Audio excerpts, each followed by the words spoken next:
हाँ, अब आगे हम व्याकरण की बात कर रहे हैं बच्चों। पहले का जो वीडियो था वो 1-2 मिनट का ही बना, कुछ प्रॉब्लम आ गई थी। अब दोबारा से हम उसको शुरू कर रहे हैं। तो संयुक्त व्यंजनों को प्राय जब किसी शब्द के मध्य में संयुक्त वर्ण का प्रयोग होता है तो कुछ लोग इसका उच्चारण द्वित्व की तरह करते हैं। जैसे अन्याय को अन्याय, अनन्यायी, उपन्यास को उपन्यास, है ना। तो इस तरह की गलतियाँ होती है। हिंदी में वर्तनी के कुछ महत्वपूर्ण नियम है। ये दूसरे वाले पेज पर आप देखिए। कारक चिन्हों का सर्वनाम शब्दों को छोड़कर अन्य सभी शब्दों से अलग लिखा जाना चाहिए। जैसे राम को बुलाओ, सर्वनाम के साथ कारक चिन्ह मिलाकर लिखेंगे उसने मुझसे।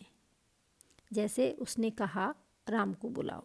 यदि सर्वनाम के साथ 2 कारक चिन्ह हो तो सर्वनाम को साथ मिलाकर और दूसरा उससे अलग हटाकर लिखना चाहिए। जैसे उसके लिए, हम, हमसे आदि। पूर्वकालिक क्रिया के साथ कर अथवा करके मिलाकर लिखा जाना चाहिए। जैसे खाकर, चल करके आदि। तो इस तरह से ये काफ़ी सारे नियम हैं, इनको आप पढ़ लेना। आपके वीडियो में आपको दिखाई देंगे जब तक ये वीडियो चलेगा। और नीचे आ जाइए आप। वर्तनी की सामान्य अशुद्धियाँ। हिंदी भाषा की लिपि अत्यंत वैज्ञानिक है। इसमें सभी ध्वनियों को व्यक्त करने के लिए लिपि चिन्ह है। प्रत्येक ध्वनि के लिए एक लिपि चिन्ह निश्चित है। यहाँ छात्रों की सुविधा के लिए उन अशुद्धियों की ओर ध्यान दिलाया जा रहा है जिन्हें वे प्राय गलत करते हैं। जैसे आप देखिए आगे वाले पेज में आप देखेंगे, ये देखिए यहाँ पर ए आके गलत प्रयोग से होने वाली अशुद्धियाँ। जैसे अशुद्ध है आगामी, हम शुद्ध लिखते हैं उसको सॉरी, शुद्ध होगा आगामी। दूसरा देखिए साप्ताहिक, शुद्ध होगा साप्ताहिक। अशुद्ध है साधारण, शुद्ध है साधारण। अशुद्ध है सामाजिक, शुद्ध है सामाजिक।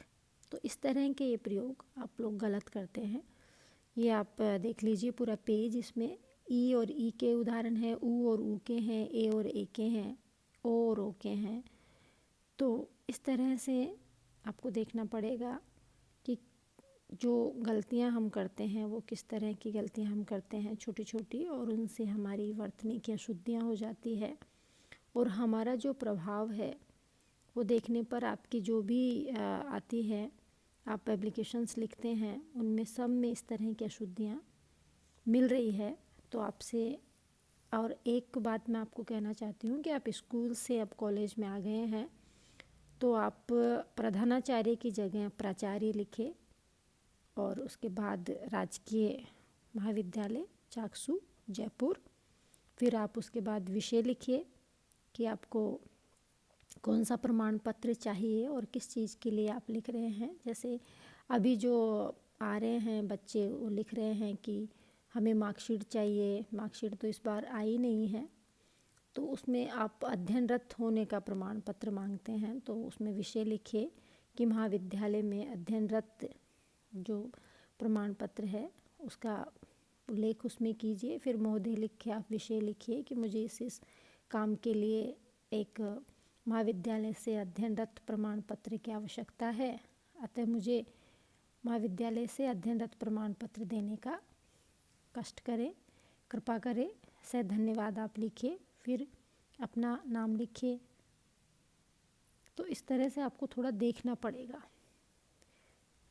आगे हम बात करते हैं कि किस तरह के शब्द बच्चे अक्सर अशुद्ध लिखते हैं और उनमें जो समस्याएं आती है वो किस तरह की आती है। तो आप ये अभ्यास के लिए आपको मैं दे रही हूँ।